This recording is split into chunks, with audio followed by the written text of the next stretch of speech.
अभी मैं हूँ टनकपुर पिथौरागढ़ हाईवे पे और इस हाईवे का डिस्टेंस है 150 किलोमीटर का। इस हाईवे पर एक ऑनगोइंग प्रोजेक्ट चल रहा है साल 2016 से। इस हाईवे पर ऑल वेदर रोड प्रोजेक्ट चल रहा है, जिसके अंडर यहाँ की जो रोड है उसकी विड्थ को बढ़ा के 10 से 12 मीटर किया जा रहा है। इस ऑल वेदर रोड के कटाव में कम से कम 5 से 10 हज़ार पेड़ कटे होंगे यहाँ से टनकपुर से पिथौरागढ़ के अंदर। ज़्यादा लैंडस्लाइड होंगे तब रहता है। अब इससे 1-2 साल पहले रहा था, 10-12 दिन 15 दिन पिछले साल। तो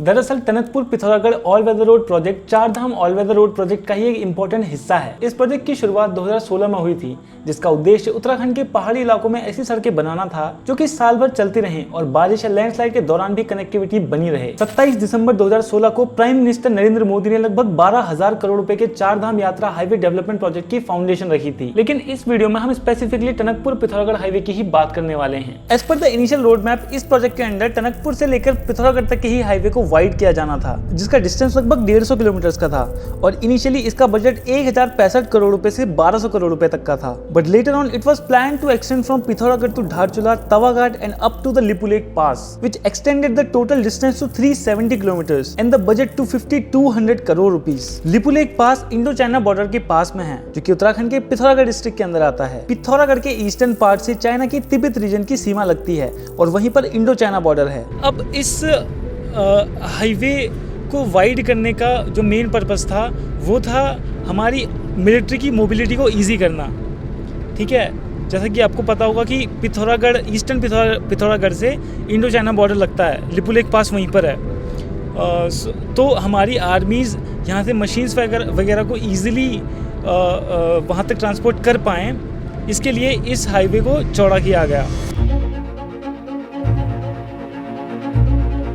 And to some extent this highway has helped, क्योंकि इस वाइडनिंग की वजह से यहाँ का ट्रैवल टाइम बहुत ज्यादा कम हो गया है। टनकपुर से लोहाघाट का डिस्टेंस लगभग 100 किलोमीटर का है। इसको कवर करने में पहले 4 से 5 घंटे लग जाते थे, लेकिन आज ये डिस्टेंस सिर्फ 2 से 2.5 घंटे में कवर किया जा सकता है। कैलाश मानसरोवर और रीठा साहिब जैसे पिलग्रिमेजेस भी रूट से लिंक्ड हैं। इस प्रोजेक्ट की वजह से उनके लिए भी कनेक्टिविटी काफी आसान हो गई है। फायदा क्या, टाइम की बचत हो गई और गाड़ी का मतलब जो मेंटेनेंस था वो कम होता है। रोड भी सही हो गई, टाइम की बचत हो गई। पहले एक चक्कर लगता था तो अब एक अप डाउन पूरा लग जाता है। पहले एक दिन में आता था तो आदमी फिर जा नहीं पाता था। अब तो समझ लो पिथौरागढ़ से सुबह आ रहे हैं तो शाम को पहुंच जा रहे हैं शाम को दोबारा पिथौरागढ़। हाँ, तो मतलब टैक्सी वालों के लिए फ़ायदा होगा कि आमदनी थोड़ा डबल। हाँ, टैक्सी वालों के लिए भी प्लस आदमी किसी के लिए भी जो अपने काम से आ रहा है, सुबह आ रहा है पिथौरागढ़ से धारचूला से, शाम को पहुँच जाते हैं वो वापस। अगर वैसे मतलब ऐसे कंपेयर करें कि नुकसान ज़्यादा है या फ़ायदे ज़्यादा हुए, तो मतलब ज़्यादा नुकसान हुआ है, ज़्यादा फ़ायदा हुआ है रोड के चौड़े होने से? फ़ायदा ही हुआ है, समझ लो। नुकसान तो क्या हुआ है, फ़ायदा ही हुआ इसमें। रोड के चौड़े होने से हर किसी के लिए फ़ायदा है। आर्मी गेट में ट्रक जाते हैं, समझ लो चाइना बॉर्डर मशीन है, सब यहीं से तो जा रही है। रोड तो वो नहीं होती तो समझ लो वो पहुंच ही नहीं पाती वहाँ मशीनें। ऐसी मशीनें जाती हैं इस रोड से। तो एक तो मतलब नेशनल सिक्योरिटी की हिसाब से ठीक हो गया। हाँ। तो ऑफ कोर्स ही बात है कि इसकी वजह से फ़ायदे तो बहुत हुए हैं, बट इकोलॉजिकली हमें बहुत ज़्यादा नुकसान देखने को मिल रहे हैं। मैंने ये वीडियो बनाने से पहले इस प्रोजेक्ट पर डिटेल रिसर्च एंड स्टडी करी है, and based on that I am telling you कि इस प्रोजेक्ट की वजह से हमें काफी सारे नुकसान भी देखने को मिल रहे हैं। Stay till the end and you will understand कि इस प्रोजेक्ट की वजह से हमारे पहाड़ों को कितना ज्यादा नुकसान झेलना पड़ा है। 90 degree vertical hill cutting has removed the natural structural support of the mountain slope. पहाड़ की मिट्टी और रॉक्स नेचुरली एक एंगल पर स्टेबल रहते हैं। जब उन्हें सीधा काट दिया जाता है तो उनका सपोर्ट चला जाता है और बारिश का पानी क्रैक्स में घुस जाता है। फिर लैंडस्लाइड्स, रॉक फॉल और रोड कोलैप्स जैसी प्रॉब्लम्स देखने को मिलती हैं। जैसे तो अब इन्होंने जो कटिंग करी है ना, वो क्या कहते हैं, अब जो पहाड़ तो थोड़े तिरछे होते हैं, इसी वजह से वो अच्छे से सटे होते हैं मतलब उसमें ना। अब इन्होंने क्या करा कि एकदम वर्टिकल 90 डिग्री कटिंग कर दी है, उससे पहाड़ हो गया एकदम सीधा। उसकी वजह से ज़्यादा लैंडस्लाइड हो रहा है। उसकी वजह से लैंडस्लाइड बहुत ज़्यादा हो रहा है। और जब कटिंग वो हुआ था ना, जहाँ जो सोला डेंजर जोन एक भारतोली नाम में, भारतोली में भी है। हाँ भारतोली में। हाँ, तो ब्लास्टिंग से भी कच्चे पहाड़ हो जाते हैं ना, तथा वो पूरी दरार आ जाती है। इस रास्ते पर चलते हुए मैंने कई सारी जगह ऐसी देखी जहां पर हिल्स को वर्टिकली काटा गया था।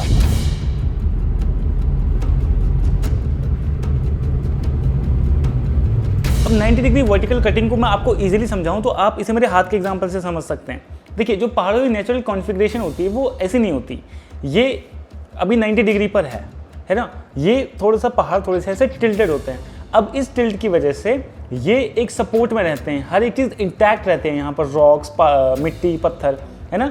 उसकी वजह से लैंडस्लाइड्स का खतरा काफ़ी कम रहता है। लेकिन जब इस रोड पर कटिंग की गई है ना, तो यहाँ से ये नीचे पूरा बेस ऐसे सीधा करके ऐसे काट दिया गया है, जिसकी वजह से ये ऐसे सीधे हो गए हैं पहाड़।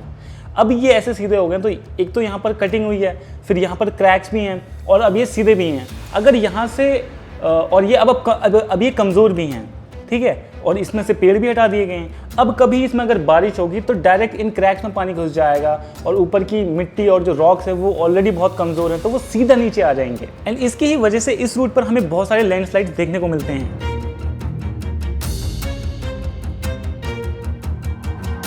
There are 51 major landslide zones within the 150 km stretch. An estimate of over 192 crore rupees spent for the treatment of 28 landslides. जैसा है कि स्वाला में एक स्वाला में डेंजर जोन है, वहाँ पर नियंत्रण कटाव होते जाता है, और वहाँ पर पेड़ भी नहीं है। और पेड़ पौधे न होने के कारण वहाँ पे जो कटाव हो रहा है, आए दिन बरसात होती है और तो रोड हमेशा जामी रहती है, और 3-3, 4-4 दिन बरसातों में यात्रा नहीं कर पाती है हमारे पहाड़ की जनता। इससे हमारे पहाड़ के लोगों को काफ़ी समय लग जाता है इधर से उधर ट्रैवल करने में। लेकिन एक नुकसान तो मतलब ये है कि जैसे जो यहाँ के पहाड़ है ना, टनकपुर के इधर के, तो ये बहुत नाजुक नहीं है। नाजुक, हाँ, ये पहाड़ पे पहुँचने वाले हैं। अब जहाँ पे होती है फर्स्ट लैंडस्लाइड, यहाँ से चलते हुए, तो इस बैंड पार करने के बाद ये ऊपर ही आएगा। इस वाले मोड़ को लेके, यू टर्न लेके ना, वो ऊपर ही आएगा जस्ट। यहाँ पे फर्स्ट यही है इसका, हर बरसात में आता है। वहाँ पे रुक सकते हैं हम? हाँ,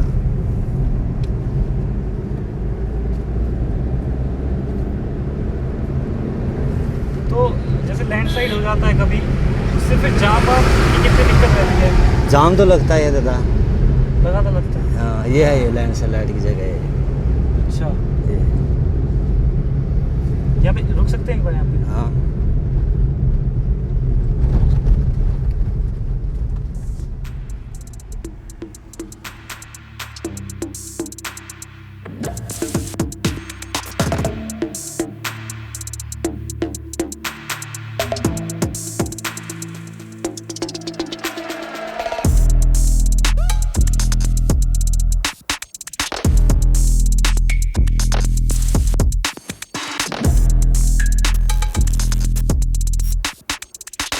कभी इमरजेंसी होती है, कोई मरीज़ होता है, तो वो टनकपुर जैसे हाईवे ऑल वेदर रोड बनने से वो 2 घंटे 3 घंटे में टनकपुर खटीमा पहुंच जाता है। लेकिन ये बरसातों के टाइम में का जो वहाँ पर डेंजर जोन बना पड़ा है, वो काफ़ी क्षतिग्रस्त हो चुका है, और वहाँ पे काफ़ी जाम की समस्या रहती है। बरसात होती है, ऊपर से पानी के साथ मलबा भी आता है, पूरे रोड को जाम कर जाता है। तो अभी जो यहाँ पे लैंडस्लाइड देखने को हमको मिल रहे हैं, वो मतलब पहले कितने थे, और अब जब से ये हाईवे बन रहा है तब से कितने हो गए? पहले तो बहुत ही कम होता था ना, जब से मैं देख रहा हूँ, मतलब 2012 से चला रहा हूँ गाड़ी। अच्छा, पहले कम होता था, अब तो बहुत जगह होता है। यहाँ से समझ लो 10-15 जगहों पर। यहाँ से कहाँ तक? यहाँ पे ऊपर एक तो यहीं पे होता है जस्ट, अभी 1.5 किलोमीटर 2 किलोमीटर ऊपर जाएंगे, अभी वहाँ पे बहुत तगड़ा वाला। अच्छा, फिर उससे आगे स्वाला, फिर बाराकोट घाट मटेला बैंड बहुत जगह हैं ऐसे। पिथौरागढ़ जाने तक तो 9-10 जगह हैं मतलब जहाँ आता है ये। सिर्फ और सिर्फ 2022 के ही मानसून में ये स्ट्रेच लैंडस्लाइड्स की वजह से 25 बार ब्लॉक हुआ था। अगस्त 2025 में एक मेजर लैंडस्लाइड की वजह से Dhauliganga hydro electric power project tunnel भी ब्लॉक हो गया था और इसी टनल के अंदर 19 NHPC के एम्प्लॉइज स्टक हो गए थे। जिस हिल स्लोप पर ऑल वेदर रोड वाइडनिंग के लिए कटिंग की गई है उसी ढलान के नीचे पावर प्रोजेक्ट और उसकी टनल मौजूद है। बारिश के दौरान रोड के लिए काटे गए पहाड़ और मलबा सीधे सीधे पूरा ढह कर नीचे आ गया, जिसकी वजह से NHPC का ये टनल बिल्कुल ब्लॉक हो गया था। जब जैसे ऐसे लैंडस्लाइड्स होते हैं तो इसमें मतलब जाने वगैरह भी चली जाती है, एक्सीडेंट वगैरह भी होते हैं। एक्सीडेंट तो कम चांस से बनते हैं, वही रात में रोड बंद रहता है ना उस टाइम में, बरसात के दिनों। हाँ, जब दिन में कभी कभार हो गया तो एक बार स्वाला में हुए थे एक आध एक्सीडेंट, वो भी आदमी नहीं गाड़ियाँ गई थी, एक आध कैंटर वैंटर बड़ी गाड़ियाँ नहीं आती लोड वाली, वो गाड़ी। बाकी एक्सीडेंट होने का चांस ज़्यादा रहता नहीं। और जब से रोड चौड़ी बन गई तब से तो कम ही हो रहे हैं एक्सीडेंट। हाँ। पहले ज़्यादा होते थे? पहले कम होते थे। पहले कम होते थे, आदमी अपने स्पीड नॉर्मल स्पीड में चलता था ना। हाँ। अब तो आदमी इतनी स्पीड में चल रहा है, उस कंट्रोल नहीं कर पा रहा है। कई एक्सीडेंट हर दूसरे तीसरे दिन देखने को मिलता है इधर। अच्छा, तो मतलब रोड चौड़ी होने की वजह से ज़्यादा एक्सीडेंट हो रहे हैं? हाँ, पहले कम होते थे। पहले रोड बहुत पतली थी ना? पतली थी, आदमी अपने हिसाब से कंट्रोल से चलता था। कहाँ पे ऊपर से गाड़ी आती थी तो नीचे से रुक जाती थी, सिंगल रोड था ना। अब तो आदमी सब अपना वैसे चलते हैं तो कई एक्सीडेंट। परसों ये 2 दिन पहले हुआ था भी ऊपर ये, अब तो गाड़ी हटा दी है शायद, नहीं तो अभी दिखा था आपको। एक्सीडेंट तो बहुत हो रहे हैं जब से हाईवे बना है। अच्छा, तो आए दिन मतलब हो ही रहे हैं? हाँ, तीसरे चौथे पाँचवें दिन तो गाड़ियाँ लगे रहते हैं। टैक्सी गाड़ियों का कम होता है, लेकिन जो प्राइवेट चलती है ना गाड़ियाँ, यही बहुत लगते रहती हैं। टैक्सी गाड़ियों का तो अंदाज़ा होगा ना? हाँ, वो रोज चाहिए चलने वाले हुए।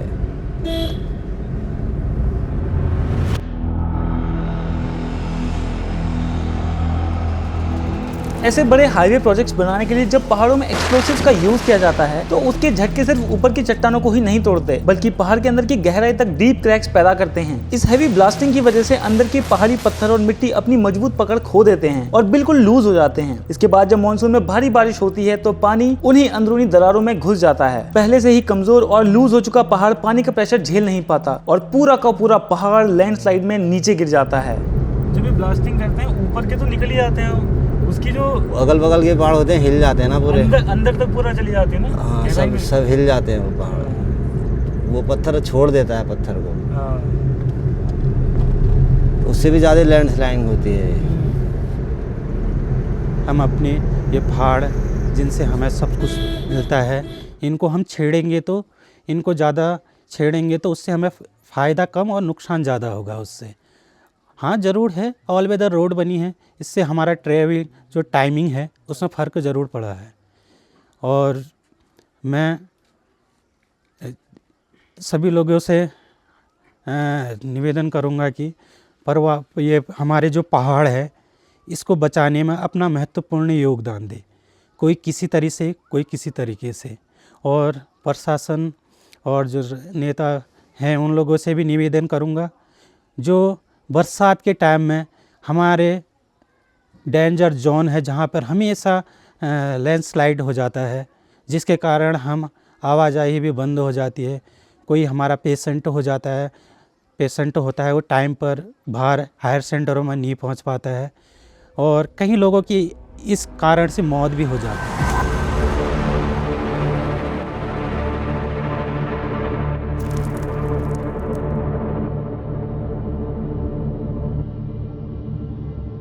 ऑल वेदर रोड की खुदाई से निकला हुआ मिलियंस ऑफ मैट्रिक टन्स मलबा, मिट्टी और पत्थर बगैर किसी ट्रीटमेंट के सीधे पहाड़ों से नीचे फेंक दिए जाते हैं। ये सारा मलबा काली और सरयू नदियों के साथ साथ दूसरी छोटी हिमालयन रिवर्स के तल में जाकर जमा हो जाता है। इसकी वजह से नदियों का तल ऊपर उठ गया है और उनका नेचुरल रास्ता तक बदल रहा है।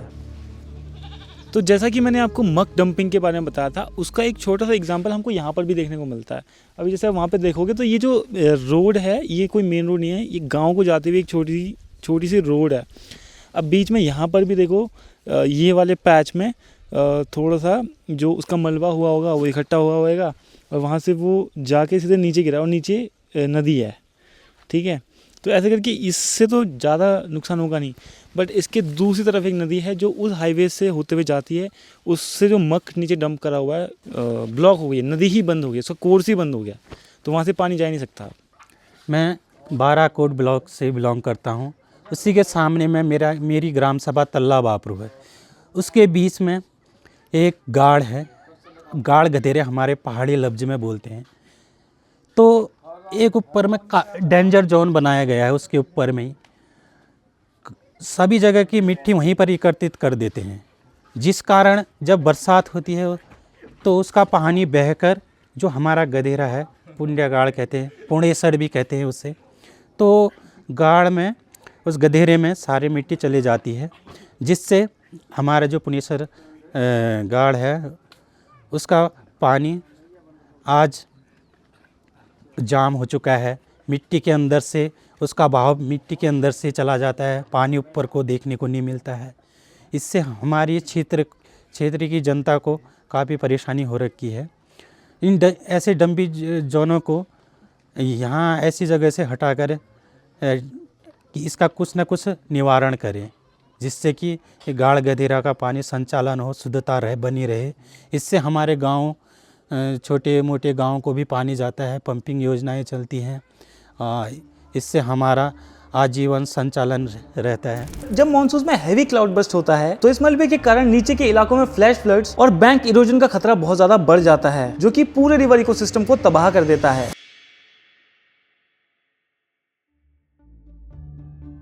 रोड को 10 से 12 मीटर तक वाइड करने के लिए हजारों नेटिव पहाड़ी पेड़ों जैसे ओक, देवदार और चीड़ को बड़े पैमाने पर काटा गया है, जिसकी वजह से बायोडायवर्सिटी को बहुत भारी नुकसान पहुंचा है। कोर्ट के आदेश के हिसाब से इस प्रोजेक्ट को 7000 पेड़ काटने की मंजूरी मिली थी, बट अनऑफिशियली हो सकता है कि इससे कई ज्यादा पेड़ काटे गए हों। इस ऑल वेदर रोड के कटाव में कम से कम 5 से 10 हज़ार पेड़ कटे होंगे यहाँ से टनकपुर से पिथौरागढ़ के अंदर में, और इससे हमारा पर्यावरण भी प्रदूषण हो रहा है।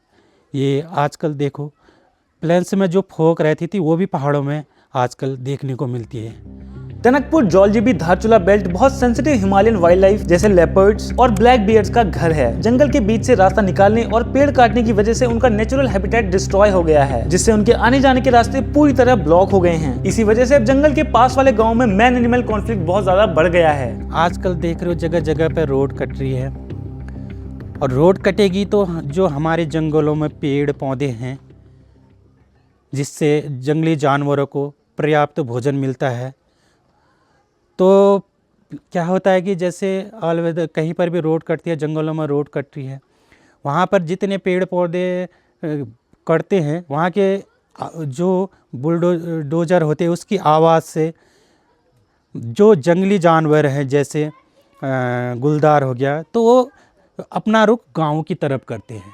क्यों करते हैं? गाँव की तरफ खेती बाड़ी भी होती है और वहाँ पर पेड़ पौधे भी होते हैं, फलदार पेड़ भी होते हैं, और गांव में सभी जानवर भी पालते हैं।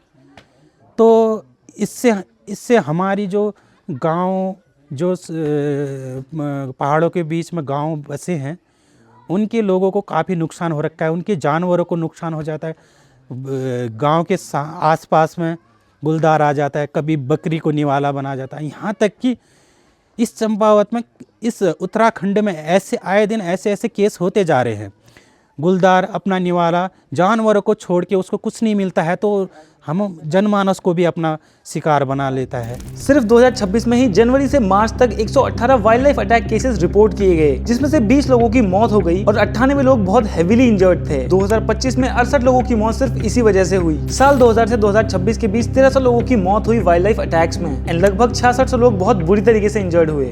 हमारे यहाँ चौमिल से आगे मऊ में एक मतलब हाई स्कूल में पढ़ने वाली लड़की पर अटैक किया था उसने। अच्छा। शेर ने, लेकिन पूरा वो कर गई थी, उसको डैमेज, बच गई थी। हॉस्पिटल में लाए तो एडमिट रही, बच गई थी।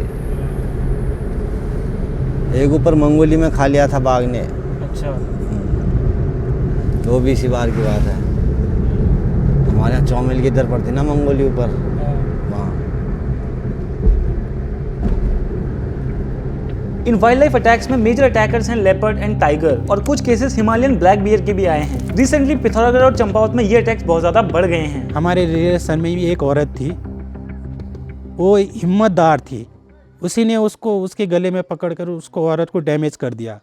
वो हिम्मतदार थी, गुलदार की आंखों में उंगलियां डालकर अपनी जान बचाई। और एक और केस हो चुका है वहाँ पर। सुबह के टाइम में एक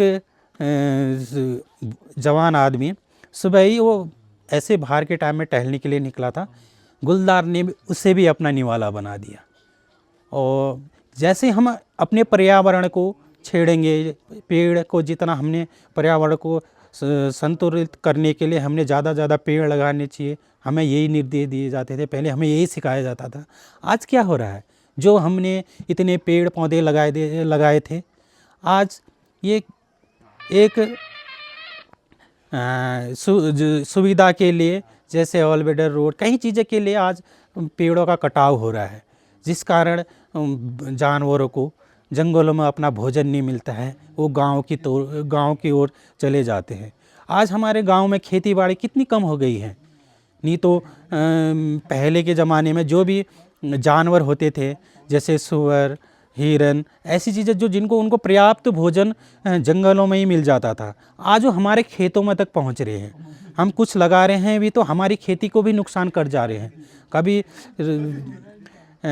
हम कितनी मेहनत करके अपने खेतों की जुताई करते हैं, उसमें अपने बीज, अपना ये अनाज उगाते हैं या कुछ सब्जियां उगाते हैं, तो ये सुअर जैसे ऐसे हैं जानवर जो जंगलों में रहते थे, उनको वहीं अपना भोजन मिल जाता था। आज वो अपना प्रस्थान गांव की तरफ कर रहे हैं, क्योंकि जंगलों में कुछ मिल ही नहीं रहा है, जिससे वो गांव की तरफ आ रहे हैं, हमारी खेती बाड़ी को भी नुकसान कर दे रहे हैं। हो सकता है इसमें जनमानस को भी नुकसान कर देते हैं, सभी के प्राणी हुए, आदमी को भी, इंसानों को भी खतरा हो रहा है इन लोगों से। इस हाईवे पर चलते हुए देखा कि मैंने कई जगह जहाँ पर बहुत ज़्यादा लैंडस्लाइड का खतरा था, तो उन्होंने क्या किया हुआ कि नीचे बहुत बड़ी एक कंक्रीट की दीवार बना रखी है, एंड ऊपर वो क्या कर रहे हैं कि एक जाल बिछा रहे हैं, और उसमें वो उन्होंने बड़े बड़े ऐसे वो डाले हुए हैं, सरिया डाले हुए हैं, उनमें नट डाले हुए हैं, सो दैट वो लैंडस्लाइड को रोक पाएँ। अब जैसा कि आपको भी पता होगा कि लैंडस्लाइड को रोकने के लिए सबसे जो रिलायबल चीज़ होती है वो होते हैं पेड़, क्योंकि पेड़ अपनी जड़ों से मिट्टी को रोक के रखते हैं। लेकिन आपने उस माउंटेन से पेड़ तो हटा दिए। अब ऑफ कोर्स की बात है कि उस मिट्टी को रोकने के लिए कुछ बचा नहीं, तो बारिश आएगी तो मिट्टी नीचे आ जाएगी और वो आपकी बनी बनाई के रोड को बार बार तोड़ती रहेगी, जो कि होता आ रहा है। इस हाईवे में मानसून के टाइम में बार बार रोड ब्लॉक होती रहती है, और कुछ जगह पर आधी रोड बिल्कुल खाई में गिर जाती है टूट कर।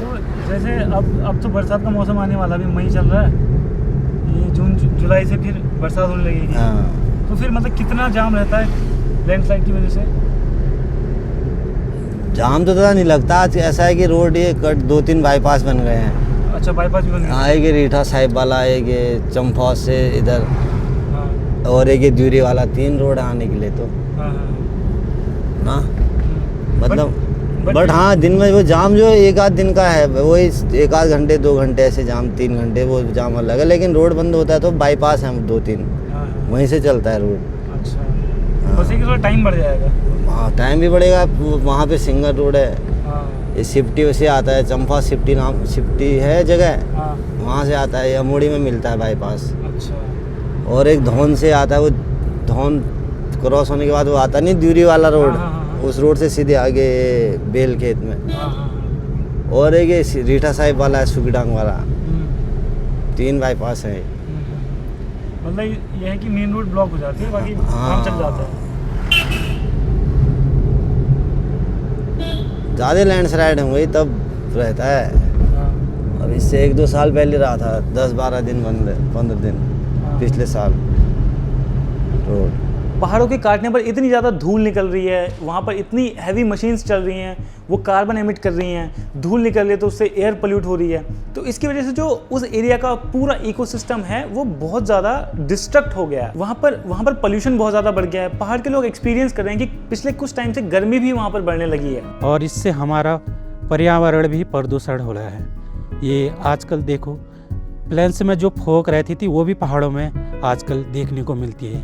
अब देखो वीडियो के एंड में मैं सिर्फ इतना बोलना चाहूँगा कि ऐसे प्रोजेक्ट्स की वजह से ऑफ कोर्स ये बात है डेवलपमेंट होता है और हमें उसके बहुत सारे फायदे भी देखने को मिलते हैं, लेकिन साथ ही हमें ये फैक्ट्स भी कंसिडर करने चाहिए कि इन डेवलपमेंट्स की मार भी हमें देखने को मिल रही है। इस डेवलपमेंट और इस इकोनॉमी की भूख में हम ये कंसिडर करना ही भूल जा रहे हैं कि हमें और आगे आने वाली पीढ़ी को इसकी क्या कीमत चुकानी पड़ेगी। लोगों को, सरकार को, एडमिनिस्ट्रेशन को, मैनेजमेंट को एक बार ये चीज़ ज़रूर कंसिडर करनी चाहिए कि हमारे पहाड़, हमारे पर्वत बहुत ज़्यादा फ्रेजाइल हैं। Himalayas are called young mountains, वो अभी भी बन रहे हैं। ये नाजुक से पहाड़ इतना हैवी कंस्ट्रक्शन नहीं झेल सकते। गर्मियों के टाइम पर लोग पहाड़ जाते हैं ठंडक के लिए, लेकिन वो पहाड़ भी अब गर्म होने लगे हैं क्योंकि वहाँ पर ठंडक देने वाले पेड़ तो बचे ही नहीं, वो तो ऑल वेदर रोड प्रोजेक्ट्स ने खा लिए। किसी भी डेवलपमेंट प्रोजेक्ट को स्टार्ट करने से पहले हमें एक बार ज़रूर पूछना होगा कि we are doing this but at what cost. अगर आप भी मेरी तरह उत्तराखंड से हो तो इस वीडियो को ज़्यादा से ज़्यादा शेयर करो अपने दोस्तों के साथ, अपनी फैमिलीज़ के साथ, एंड ये वीडियो हमारी सरकार तक ज़रूर पहुंचनी चाहिए क्योंकि वो डेवलपमेंट और इकोनॉमी की होड़ में हमारे पहाड़ों को, यहाँ की बायोडाइवर्सिटी को और यहाँ के लोकल्स को हो रहे नुकसान को बिल्कुल नज़रअंदाज कर रही हैं।